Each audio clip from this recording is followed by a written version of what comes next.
DJ Sly, DJ Sly Tay, DJ Sly, DJ Sly Tay, DJ Sly, DJ Sly Tay, DJ Sly, DJ Sly Tay, DJ Sly, DJ Sly Tay, DJ Sly, What's good? What's good? What's good? There you go. There you go. What's happening? It's the bunny hop himself. Been a long time since I heard that. Yeah, man. What's going on, man? You ready to get this thing started, man? Yes, sir. All right, man. Let's go ahead and get it popping, man. We got to give some love to our sponsors, Bel Air. I need you to head to your favorite liquor store, grab your favorite bottle of Bel Air. You know what I'm talking about, and make sure that you drink responsibly. Also, I need all of you to cruise on over and follow at MyJetDoc. That's MyJetDoc. It's a virtual urgent care app connecting users with licensed medical professionals instantly. No waiting room, no insurance, and you can save up to 85% off of RX. Go check that out. Right now, for the 2021 convo tonight, we are chopping it up with my brother, Luch Millions. What's happening? What's happening? What's good, y'all? What's up, man? What's going on with Luch, man? I ain't chopped it up with you in a long time, bro. You been high. Man, just trying to live life, man. Just trying to live life. Trying to live life. I got a whole nother respect for life, so just trying to live life. You know what I'm saying? Man, ain't nothing wrong with that, man. I like the we always have people get on the convo. We always like to go ahead and start with their childhood, man. Go ahead and tell everybody where you from and how was life for you growing up as a kid. Well, I'm from Decatur, Georgia. I was born in Atlanta, Georgia. I'm a Grady baby, but I'm from Decatur, where I spent most of my life. I mean, I done lived on. I'm one of those people in Atlanta that I can say I rep Decatur, but I'm from Atlanta because I've lived all over Atlanta. Yeah. You know, at some point in time in my life when I was young, like we moved like every 1.5 to 2 years. You know what I'm saying? Right. So I've lived on the west side, the south side, the east. You know what I'm saying? Then when I moved to Decatur, that's when I moved to Decatur like in maybe like the 3rd grade, I think, and that's when I step my flag. You know what I'm saying? Yeah, Decatur wears greater, ain't that what they say? that's what we call it. You know what I'm saying? Decatur wears greater. I hear that so much when I'm in Atlanta. I be like, boy, you know them diehard Decatur people, boy. You know what I'm saying? Yeah. But my childhood was cool, man. It was like, you know, I was with my mom and my dad until I was about 7. And then, you know, they kind of split, but it was always, I was never like really in a single parent home because my mom and my dad kind of always lived maybe like 15 minutes from each other. You know what I'm saying? Yeah.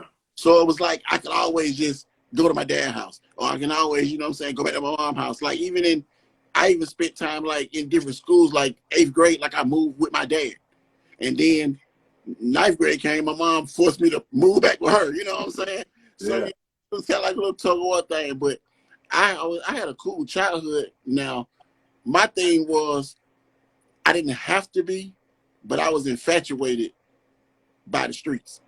But I didn't have to be. You didn't have you know what I'm saying? I was one of those kids that I didn't have to be.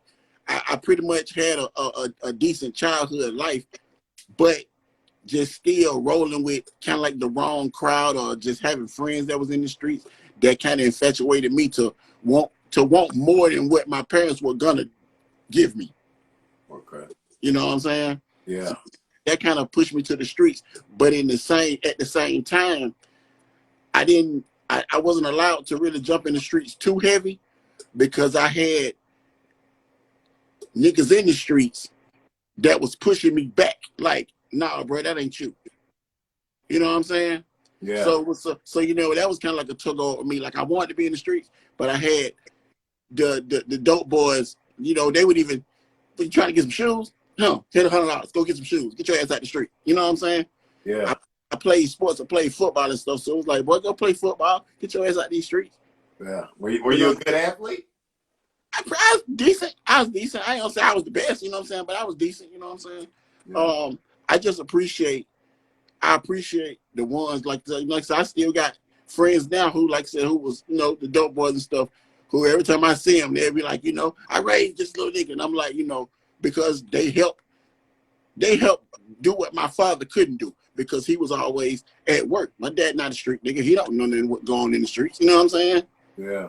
He worked at 95? My dad at 95, and he proud of it. And you know what I'm saying? So he's like, no, he ain't nothing about no streets. So it's like, you know how that go. When you're a child, you know, you try to cover up what you're doing out in the streets and try to, you know, I'm this when I come in the home, and I'm that when I go out there. You know what I'm saying? Yeah. So it was a little bit of that. Okay. Man, did you ever think that you would have, as you was growing up, that you were going to be a star? No, because I'm gonna tell you, I never wanted to. I'm gonna tell you, I always wanted to do music. I didn't know what I wanted to do, but I always wanted to do music. Like, I even told my mom when I was young, I want to turn the garage into a studio. I didn't know what the hell you do in a studio. I didn't know how you build a studio, but I knew that's something I wanted to do. It was just there. And it's like I never thought about being no star, because I always wanted to be behind the scenes. Mm-hmm. It was either being, you know, in the studio or working with artists, or I started learning. I started reading the music industry books like at the age of like 17. Wow. Didn't know what I wanted to do with it, but I knew that that's what I wanted to do. I don't know why it came to my mind, but that's what I wanted to do. And when I got out of school, I started working with this guy. He had a record company, and just so happened, you know, he brought me in, and I started learning how to. Well, first he brought me in as kind of like doing like promotions and stuff. Not even him. I'm jumping too far. I started doing promotions for a company called Twin Productions, which was, they were managing Shawty Red, the producer. Wow. Okay. So I worked hands-on at that time. I used to always be hanging with Shawty Red, you know what I'm saying? So I would always be hanging out with him and be in the studio with him, and, you know, we go to the clubs at night and kick it. And it was, you know, at that time, that's when he was first getting started. He was like a kid. He was like 16, 17 years old. And I used to always want to be around the management, because I wanted to learn what's going on. Yeah. And, you know, from that point, it was just like, I just started picking up, doing promotions. And I got with another dude who had a record company. I was doing promotions for him, but he saw my drive, and he was like, I want to make you my A&R. I didn't know what an A&R was. I'm like, what's that? So he was like, you know, I'm gonna help you. You're gonna stick with me. You know, you're gonna roll with me. We're gonna scout the talent. You're gonna listen to the music. And I'm like, cool. But he built the whole studio in Hateville, Georgia, down by the airport. And he was managing a producer named Corey the Master, which Corey the Master was Archie's producer. I Feel the Master. Yeah, damn. So he was managing him. So at the time, Corey was doing beats for Pastor Troy, Raheem the Dream, Archie, Bronco, all the big ATL artists back then. He was doing beats for them. The thing is we had a whole full studio, A room, B room, production room. Nobody knew how to work Pro Tools. Oh shit! What? And Pro Tools had became the new norm. You know what I'm saying? Yeah. So we had Pro Tools in the studio, but nobody knew how to work it. So we used to hire engineers from Patchwork to come engineer at the studio, and that was costing like an arm and a leg, man. And so I started getting close to the engineer and just asking questions. And he was like, you know, just luckily, he was like, you know, I ain't got time to wait for you. But if you sit next to me and just learn, I can show you. Yeah. And so he started teaching me little stuff about Pro Tools, little stuff.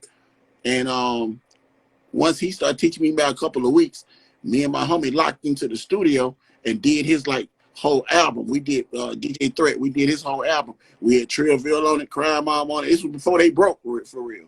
We had all them on the album because we all came up with them. And at that point, I became an engineer. So whenever the people came to the studio to buy production, they could just record. Damn, you became the engineer? So I found myself engineering. I found myself with engineering credits on Ghetto Mafia, Pastor Troy, Raheem the Dream, Young Dro. I found myself with engineering credits on all these people at that time. Before you became... Before I became anywhere near close to being an artist. What? Get the fuck out Right. of here, man. Yeah, I got crazy engineering credits with a lot of people, and I didn't even know my worth. But, you know, dude, I was getting paid like $10 an hour to be in the studio. You know, I'm in the studio 10, 12 hours a day. That's over $100 a day. You young, you making money. Yeah. But I'm still getting cheated, and I didn't know it.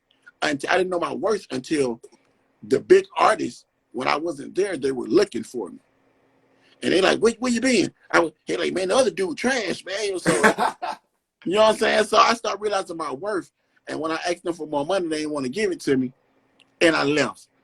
And that's when I started working with another company, which I was kind of, they had another artist they were working with, and the album flopped. So I helped to write him a record. And they was like, I didn't know you know how to write. I'm like, yeah. So I wrote the record. He didn't want to take the record, just I guess out of pride. So they had me do the record myself. And that's how the artist was born. Oh shit! What? I went from being head of marketing with that label, head of marketing promotions with that independent label, to being an artist. That's crazy, bro. So that's fucking wild, dog. That's how the artist was born. So and I think it was easy for me to become. That's why it was so easy for me to become an artist in Atlanta, because I knew everybody already. Everybody knew my face. You know, I knew everybody. Everybody knew me. So it was like, it was easy to step in the bed. Oh, you rap now? You know what I'm saying? Yeah. So that it was easy. And, you know, Atlanta, at that time, you know, Atlanta showed a lot of love. It was a lot of, you know what I'm saying, people, you know, a lot of the artists joined together. And, you know, it was a lot of that back in 03, 04, you know, like that. Yeah. So while you doing your engineering, you was on your engineering rise. Who was some of the artists that was on top? At that time, let me see. Lil Jon was rolling. Bone Crusher. Pastor Troy was killing it. You know when ATL had the crunk scene was coming into play. You know what I'm saying? Yeah. Yeah. So it's like you know, Trillville Crime out here just got their deals. Little Scrappy there just got their deals. So it was pretty much that entire, you know, T.I. Well, T.I. been hot since, you know, early 2000s. Jeezy, but that was around that time. Where did this bunny hop come from? What started the bunny hop? Okay, this is how the bunny hop started. So the producer, Mike the Rock Man, he came to me and said he wanted me to work with this artist that he had named Montana the Mac. Oh, shit. It was bringing up some names, boy. Yeah. So it was a brand new artist. Montana was brand new. He was he was new on the scene. And I was like, okay, cool. So me and Dirty Red that was on the song, you know, we always been friends, always been close. And at that time, you know, I had my buzz really popping in the city. I had a billboard, I had everything popping. So I was like, all right, we'll work together, do a couple songs. Now that's when the snap movement started coming in. And we ended up doing a song called Give Me That Work. The song was kind of like, it sounded almost like D4L, Bet You Can't Do It Like Me. A lot of people considered it, almost thought it was like a diss record kind of. Because at the end of the song, we would say, I don't want to do it like you. Nope, I don't want to do it like you. Watch me do my dance. And then we do a dance. Yeah. Now, a lot of people don't know this. But when we say, watch me do my dance, the person who used to do the dance, and I don't know where he got this dance from, but he's just be doing this dance, was Bankroll Fresh. What? His name, well, he was Young Fresh then, but it was Bankroll Fresh. Wow. You know, him and Montana are cousins. So Bankroll used to do the dance. And so when he do the dance, the kids used to go crazy. So we was like, man, we need a song for that dance. So the dance came first. So we was like, we need a song for that dance. And then we ended up doing a song called Watch Me Do My Dance, which ended up turning into us creating the Bunny Hop. Yeah. We just was trying to figure out a song to go with that little couple of seconds at the end of the song. He do that dance. We tried to create a song for that. Not knowing that the song was gonna do what it did or none of that. Yeah, that became a big record, man. It became bro. It became a huge record, but the record could have done a lot bigger if it wasn't for the little controversy behind it. What kind of controversy was that? Well, the record started. I personally worked the record myself, and the record was getting big. Like I said, I was already signed at that time to an independent label. Now, then Montana came along. Well, Montana, he was, I was trying to get him to understand, look, let's push it through my channel where I'm already doing right now, and we're gonna be good. We were called the Get Rich Click originally. I remember that Get Rich Click. Yeah, right. Yeah. So, and then the Get Rich Click actually came from him making up the name because that was his little crew. I'm like, yeah, we can do that, no problem. So we're gonna push it through that. We the rappers, they the little crew. So at that time, Bankroll wasn't rapping; he was part of the crew. So, Montana got with Bankroll's stepdad, which was he's the one that runs Street Money Worldwide. So he saw the work I had to put into it. I had already had the record damn near getting ready to play on the radio because I sent to the first person that played that record was Incognito in Columbus. And so Incognito, what's up? That's the OG right there. Yeah, Incognito, boy, what's up, boy? I think he was almost like damn near intern or something then, but he like took a chance and broke it. So at that time, Bankroll's stepdad, he wanted to sign us. And I was like, I'm already signed to a situation. I already got the record rolling. So they done came up with this idea to say, let's just, he had money at the time. He had money. And it was like, let's just try to, we're going to force Luch out. So they thing was they was going to run off with the record. So he ended up paying the producer and to recreate the beat, which was the same beat. And they re-recorded the song. Yeah. And they re-recorded their version, which was Montana, Bankroll, and they other cousin, Hustle Man. So I ended up taking the song to 1079. It won on Battlegrounds for like 2 days straight. They took their version down to the 1079 and said that's the wrong version.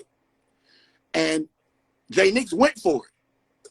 He got on the radio the next day and said, "Hey y'all, that the song that won was the wrong version."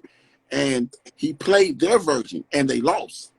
What? Because the people knew that wasn't the right version. Like the beat was the same. The only thing was different was the intro, and Montana raps first, but on my version he says, I'm Montana the Mac, I'm first on the track. On that version he says, I'm Montana the Mac, I'm still first on the track. Okay. So I remember that because it was a controversy at radio because y'all started reaching out to people at radio like play. Right. And he was trying to make people feel like I stole the record. But my argument was, if I stole it, why is he still first on the track? And if I stole it, why did I leave him on the record? Right. That's the original song. You know what I'm saying?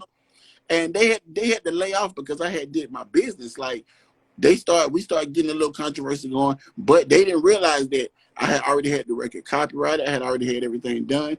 Even when they got radio plays, I still got credit for it. Yeah.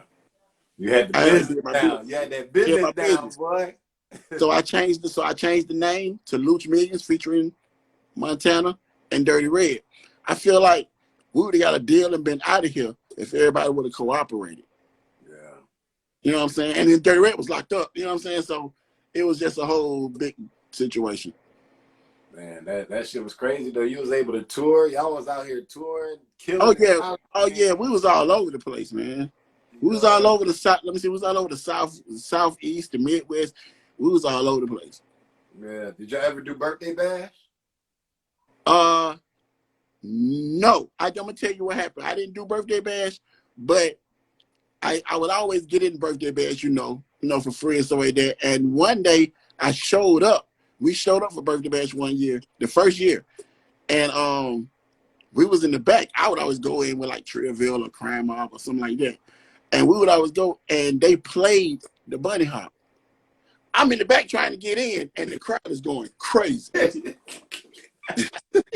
Until they losing their mind. I'm like, why Damn, like that's a moment right there, man. It's a moment. Your son going crazy. You can't get in, but all these people going crazy over your shit. Now I did do Battle of the Bands. Okay. When it was at Phillips Arena, I did Battle of the Bands. That was just as exciting to me. You know what I'm saying? Yeah. That's a lot of college people out there too. Yeah, there's 20,000 people in the band playing your song, and yeah, it's crazy. Wow.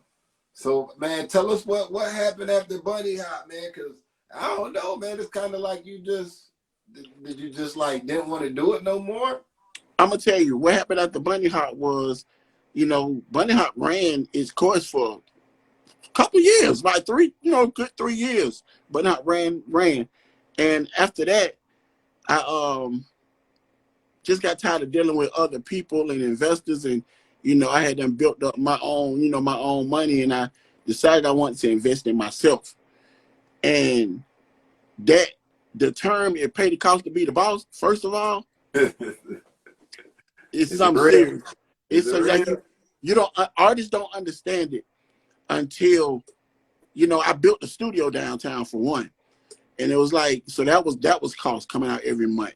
Because I didn't build my studio to rent out studio time. I built my studio for me and my own people. And so it's like I was coming out of pocket every month for the studio costs. Every time we go on the road, I'm footing that bill.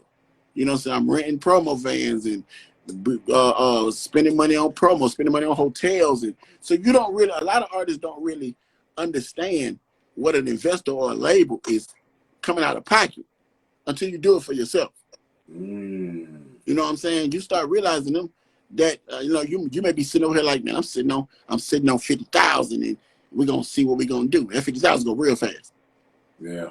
Real fast. You know what I'm saying? So that 100,000, whenever it go real quick.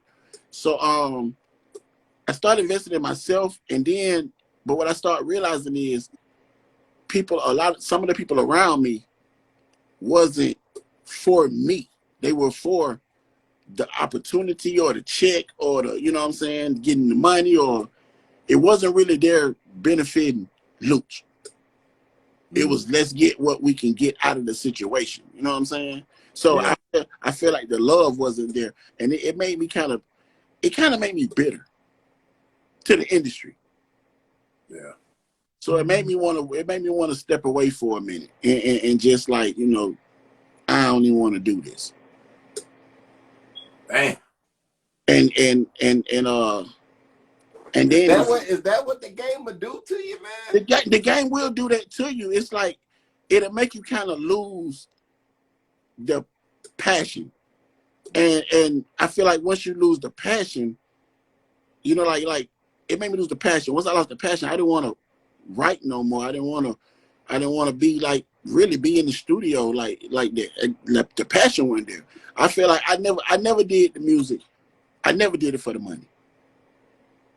If it was for the money, I'd have quit a long time ago. Bro, shit. You know what I'm saying? I never did it for the money, so it was always for the passion for me. And when I lost that passion, I didn't want to do it no more. So at that time, it gave me time to just, step away and chill and kind of, start, having kids and stuff like that. And then in 2014, I end up having the medical issues. I end up realizing I had kidney failure. Yeah. So that's what happened in 14. And then so I had to, just take a break and get my health back together. Get my health back together, sit down. And I'm a hustler, so I'm gonna always figure out the next move or something else to do. So I've always been on top of the internet. Like, I was the first artist really that had a name to do a record with Soulja Boy. Yeah. Like, Soulja hit me up when he was like 14, 15 years old on the internet. And I had already broke. And so, at that time I was like, this shit is trash. But I'm like, but I understood his grind. And so I did the records with him. You know what I'm saying? And so I've always been on top of the internet, the social media, the internet. And so my next move, I was like, I started prepping my wife, like, let's do YouTube videos. And she never really wanted to do it. And then so I finally talked her into it, and we started doing YouTube. And we started doing very well on YouTube. Shit. Like, yeah, like my first channel had like 75, 80,000 subscribers. But the channel got deleted because we very outspoken and we very controversial, and you know what I'm saying? So we ended up bringing our channel back up, and it's now at like 20 some thousand subscribers. T&K Squad, that's the channel we started doing. That's still a lot. Yeah, you know what I'm saying? And the thing is, our name carries more than the subscribers. The name is way bigger than the subscriber count. So like I met so many people on YouTube, like major artists and big YouTubers that got 1 million subscribers. Like, they talk to me on the phone, you know what I'm saying? So I met a lot of connections and stuff, and that's what led to what I'm doing now, which is the YouTube fan base started asking us to create some merch. And we created T&K Squad shirts and stuff like that, hats and stuff, and they started purchasing it. But I wanted to go a little further with it. I created my own clothing line from that, just from the YouTube, because they started asking me to do that. So I created my own clothing line, and it's been doing well. What's the name of the clothing line? Name of the clothing line is Real is Rare. If I got on the shirt right now. Okay, yeah. I think I've been seeing you posted a couple of that. I wear it every day. You know what I'm saying? Yeah. Like, I don't want nobody else stuff but mine, for real. I gotta get your address so I can put something in your mailbox. Yeah, man. You know me. I need me a package like that, bro. Yeah, I got you. I got a couple different designs. I'll put you something in the mailbox, man. Yeah. Now, man, I want to go back to Bunny Hop, because when Bunny Hop came out, the game was different. Right. And now we look at the game today, we in 2021, the game is even more different. Right. We got all these different outlets for social media. What I want to ask you, are you familiar with TikTok? Of course. If TikTok was out during the era of Bunny Hop. Oh, I'd have been out of here. I'd have been out of here. Bro, do you know how many YouTube videos that people was making a Bunny Hop that was getting like 1 million views and 500,000? Like, I was getting, and it wasn't even my videos, but kids were making Bunny Hop videos that was getting like 500,000 views when people wasn't getting 500,000 views on YouTube. Yeah. Like, that was like 500,000 views was like 2-3 million back then. You know what I'm saying? Right. Yeah. I think about that to this day. Yeah, bro. Hey. Man, I wish somebody on an island somewhere right now, bro. Man, I wish somebody would crank up a Bunny Hop dance on TikTok right now. I need some publishing, bro. Hey, he said we need to bring it all back. Let's go ahead and relive it one more time, man. I need somebody to crank that up one more time. Hey, man, you need to go ahead and call it the new Bunny Hop. Add these kids, we crank it back up for you, man. I think I won't get one more tour going on. Yeah. We'll do it. Hey, but that's a good thing too, because everybody's doing the the people that was out, they coming back doing their retouring again. Right. That's another outlet for you too as well, bro. Yeah. About that. You know what I'm saying? Yeah. I don't know if you still got the same energy, because y'all used to be lit. Oh yeah. We can make it happen. But see, the only good thing about that is that the audience then, they grown too. Grown too. Yeah, I ain't gotta be as lit. Yeah, you ain't gotta be as lit. Wow, that's crazy, man. That's crazy right there. Yeah, man. The bunny hop, that was crazy, man. I think you was like one of the first artists just to like hit DJs up, because you did a lot of that hitting up yourself, bro. Myself, yeah. I broke that record myself. And like I said, I was, because like I said, I was in tune to I was one of the first artists that really understood internet and networking with DJs, and I would just compile every day. I would compile a DJ list. Like, my thing is, don't let me see somebody else that done wrote the DJs and left it you know how you block it on the internet, on the email? Yeah. When you copy and you block Blind it. copy. Yeah. And don't let you done left your blind copy open. Yeah. Oh, I'm stealing all that. Yeah, all that. Yeah. I'm stealing all that. That's how you knew when you would get an email, right, and they wouldn't blind copy and have everybody emailing it. That's how you knew they was new to emailing. Right. Yeah, because they would leave it open, right? Yeah. Like, damn, this nigga that gave away all these free contacts. You know, I'm talking about big contacts. Big contacts. Because that way, the way that happened, man, I got in touch with. That's how I got my interview. That's how I got my interview with Jive Records. When Memphis was there.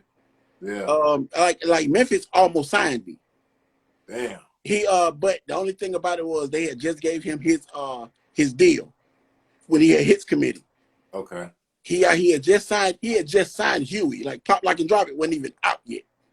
He had just signed Huey, and he had signed like another girl. And he was like, man, I want to sign you to my label, but they're only giving me 3 artists. And I already got the 3 artists. He was like, but I want to get you over here on Jive. It was my choice not to go to Jive. Because I told him, I said, man, you know, one thing about it is I studied the music business. I don't want to go to Jive because Jive don't promote rap artists. You know what I'm saying? They don't do well with rap artists to me. And he was like, understood. So we kept in contact just in case, you know, some things never worked out.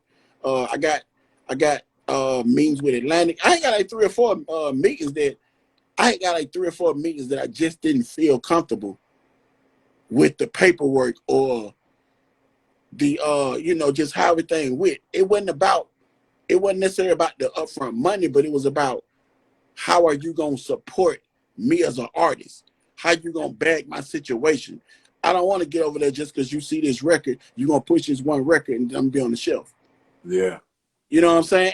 And so I think a lot of the people, they understood that, but I think I scared them a little too because it was like he know a little too much. You know what I'm saying?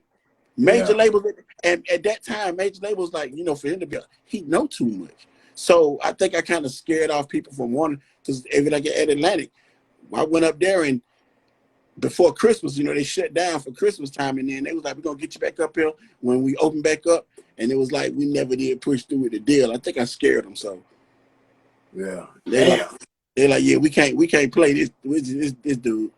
Yeah. Hey, well, you know, hey, some people is too smart for the, you know what I'm saying? Right. I could have got over there with my partners. I could have got over there with BME at the time, but I ain't like that situation either. Yeah. So I just rather stayed independent, and I just felt like at the end of the day, I felt like I rather gotten to the point I got to, and not really break than to be famous and kind of like screwed up in a situation or broke. Yeah. Like that would have been the worst for me. You know what I'm saying? So you don't regret turning down none of those situations or opportunities that you had? Not at all, because I've always found a way to turn music. I've always found a way to make a living off of music in some kind of way. So like I said, it was never the fame for me. It was never about the fame for me. So I always found a way to make a living off of the music. Yeah. Without having to jump on the stage and get in the booth. Yeah. So I don't regret turning down the deal, because like I said, the way I seen a lot of my friends or a lot of people I knew with deals, I see some of them now, and I'm more well off than they are now. You know what I'm saying? And they got deals. And they had deals. You know what I'm saying? Yeah. What's the key? What's the key for an artist to be able to stay afloat financially in the industry? I think one thing you got to do is, and you know, every artist is gonna do this because you know most of us, you know, use the term "we came from nothing." So you always gonna have your splurging moment. You know what I'm saying? Where you know you got to go buy the things you never had. You know what I'm saying? But you got to kind of pull back and learn how to, you know, first of all, save your money. Then you got to learn how to invest your money into other things. Because music, like I said, to me, it was never the fame for me. It was never the music. I think music, and I've always used this, I think music is always, it should be the tool to get the money, to let you go somewhere else and make the money. Mm. Because the music money only lasts for so long. And then it comes and goes so fast, just like we never knew that streaming was coming. Yeah. You know what I'm saying? We didn't know that at the time. You know what I'm saying? And so, like, the way you get paid in streaming is totally changed. You know what I'm saying? You got, like, a lot of artists now don't even make money off of selling records. They got a tour to even make some money. So I just feel like when you get money in the music, that especially when you hot, you got to take that money and invest it into other things to let that be what makes you your money. Yeah. Did you make any smart investments while you were out getting the bag? Of course. And then I started doing I created my own company, which was IDMD Worldwide, Indie Digital Music Distribution Worldwide. And at that time, I was you know, because you know when the game first started, it was wide open, but nobody understood. So like a lot of artists didn't know how to get their stuff on iTunes. They didn't know how to get their stuff, you know, on any kind of the platforms. Right. Just like don't. And they still don't. A lot of them still don't. Just like I used to watch, like when Chief Keef first broke, I used to watch artists and the I'm gonna give away the game too on this one because a lot of people still don't understand this. But videographers used to shoot your video damn near for free, or they'll charge you a couple of dollars, right? Yeah. Put your video on their page. Now your video got 6, 7 million, like especially when the Chicago artists first blew up. They had 6, 7, 8, 10, 20 million views on YouTube. The artists didn't know nothing about monetization. No. But the videographers did. So the videographers became millionaires off of shooting videos because the artists didn't even have YouTube pages. So like they didn't understand that part of the game. With my company so what I built with my company was I created a platform for helping artists get their distribution, helping them get their videos up, stuff like that. And I met a lot of artists that way. I met Mo3 like that. What? I was one of the first people that had Mo3 on my platform, like under my platform. Some of your 3 first videos were I put them up. Wow. Yeah, I put some of his first videos. I put them up. That's big right there, bro. Yeah, so and I used to tell people about this artist from Texas named Mo3. Nobody knew about him. Nobody cared. You know what I'm saying? But I was like, he's gonna be big. He's gonna be big. You know what I'm saying? And so he was one of the first artists I had. So like I said, I've always found a way to still be involved in the industry and still make money in the industry. What is it that you think the industry is missing today? I don't know. I think it's very oversaturated. Yeah. And I wouldn't say oversaturated if it wasn't everybody doing the same thing. Because back then, you know, we always have had a lot of artists, but everybody was different. Like you had to be different. If you wasn't different, people looked at you like, well, you sound like him. What you doing? You know what I'm saying? Yeah. So I think you had to be unique. You had to be different. And now you ain't got that. So it's like everybody sound just like the next dude. Yeah.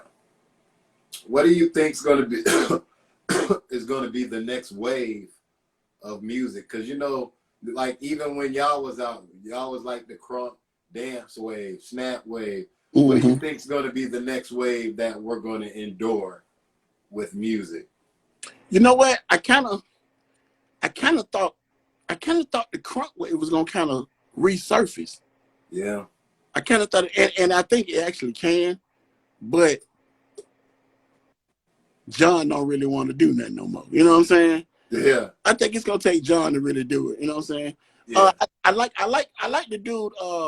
What's the dude name? Duke Deuce. Duke Deuce. Yeah. I like Duke Deuce, but I don't. He personally can't bring a whole genre back. You know what I'm saying? That's gonna take John to do that. But or it might end up being a new Lil Jon out here. His son might take his wave. I can't see it. Yeah, John just got that energy, man. It's just crazy. Yeah. But I think I don't know. I sit back, like I said, I sit back and listen to all these artists, and everybody just sound the same. Nobody is really making me be like when Jeezy came out. Like that was a feeling. They gave you like something different. They gave you like a feeling, bro. Like they gave you chills. They gave you a feeling. So it was like I ain't got that. I ain't felt that.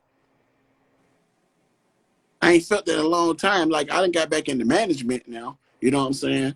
Yeah. So who's some of the artists you're managing? I got a lot of artists I got a couple of artists coming up. One of the artists I manage is his name is Spaz a Star. We got a lot of stuff on him. We got a lot of videos out right now. Y'all go check it out on Real Rich Entertainment on YouTube. Check him out on Instagram, Spaz a Star. Laquan is another artist that I manage. We got a song with Laquan and Spaz a Star. It's called Hold Up. Hold Up been running in the clubs. It's been running on a couple of the stations in Atlanta and outside of Atlanta. So we're doing pretty good with that. Like I said, they new though, so we really just kind of grooming them at the same time as we breaking music. Yeah. I got an R&B artist that I'm working with. Called Mike B. I got another artist called Real Reeves that I'm working with. And they not really under management. I'm just right now really just close. They like he like close friend, like a brother to me. They hits artists, and I'm just working real close with them, just trying to get their situation together. So I'm just dibbing and dabbing and putting my hands in the music. Yeah. Because I know I have the knowledge and the talent to do it. You know what I'm saying? Plus you got all the resources too. Right, and that's where I always wanted to be in the first place. I always tell like a lot of people they really concerned with the fame. I never wanted that. I wanted to be rich and be able to still go to the grocery store. You know what I'm saying? I want to be able to have money and still be able to go out with my kids. You know what I'm saying? Yeah. So the fame don't do nothing for me. Yeah, no doubt, man. So are you still looking for talent? How can people set up a consultation with you if they, I know you do that if you out here doing all this with talent. Right. All the time. You can always, man, you can hit me direct in my DM on IG. I pretty much respond to everybody. Hit me on my DM on IG, which is Luch Millions, LuchMillions. Or you can hit me on my company IG, which is IDMD Worldwide. Hit me on either one of those, and all my information is there. My phone number is there. My email is there, so you can hit me up right there, and we can go from there. Man, there it is, man. Anything that the fans need to be on the lookout for before I let you get up out of here? Yeah, like I said, just be looking out for those two names I just told you. Spaz the Star and Laquan. Be looking out for their music. They got a lot of videos and a lot of material that's already out right now. But be looking out for that, and just know that I got a plan, man. I got a plan to still be a mogul in this game. Yeah. I'm gonna get there. You know what I'm saying? I'm gonna get there slowly. You still doing it. You still doing it. You know Yes, what I'm saying? sir. Yes, sir. You had some minor setbacks, but you know what I'm saying? Ain't nothing to a big time player, you know what I mean? All day. You know what I'm saying? Minor setbacks for the big comeback. That's all. That's right. For sure. So no doubt, man. Hey, bro, we appreciate you taking the time to hop on tonight to school some of the people about who you is, you know what I'm saying? Because a lot of us, man, we didn't live through generations and generations, you know. When you was out, that was a whole nother generation. So we got a whole nother generation. Like you said, you got kids. Shit, I got kids. You know what I'm saying? And it's a beautiful thing. Actually, when Bunny Hop was out, I think my son was just really like born. You know what I mean? That's crazy. Yeah. That's crazy. I was just becoming a father. So, you know, it's Bruh, amazing how time flies, bro. It's crazy. It's crazy how this girl that worked with my wife, bruh, she was at my wife said she called me with the girl in the background, and she said that they were just talking, and so she said they was watching one of the YouTube videos, and on YouTube I tried to rebrand myself, so I didn't use Luch Millions. You know, I had to grow a beard out kind of, and I used my real name. You know what I'm saying? So to rebrand myself, and it was crazy because you got a lot of people that from YouTube never knew me from music. So the ones who did know, when I started spitting game on music, you got the hecklers and the nigga, you don't know nothing about no music. He never did nothing. You know what I'm saying? Yeah. And got a lot of people come in and be like, hold up, that's Luch Millions. You know what I'm saying? And the girl that worked with my wife, she's like 28, 29 now. So it was funny because she's like watching one of the YouTube videos, and she like, hold up, you married to Luch Millions? She's like, it was crazy. So she called me on the phone. She's like, hey man, this girl told me she used to be at all your shows, and she was in high school. Told me she used to be at all your shows and everything. But she was amazed. Yeah, so it's crazy. Somebody, hold on, it's somebody in this here right now. Who is this? The real Dizzy Gut. He just called me by my real name. Yeah, he did call you by your real name. He know you. Yeah, he know me. Man, no doubt, man. Luch, boy, I appreciate you getting on, man. We had a good conversation for tonight, man. Definitely. For sure. I wish you, man, success in the rest of your endeavors, man. Don't be no stranger. And we're going to continue to build, man. Like you say, man, it's time for you to get that mogul status. All of us, really. Bro, for real. Man. And you know how this game works. Everybody move up together. So we're going to continue to move together and knock these barriers down and get what's ours. You know what I mean? Most definitely. So definitely, man. Thank you once again. Appreciate you, brother. I appreciate you, man. All right, man. Don't forget, if you make it there before me, you know what I'm saying? Hey, I got you. I got you. If I make it before you, hey, I'm coming to get you, son. For sure. All right, boy. Peace. Right. DJ Sly, DJ Sly Tay, DJ Sly, DJ Sly Tay.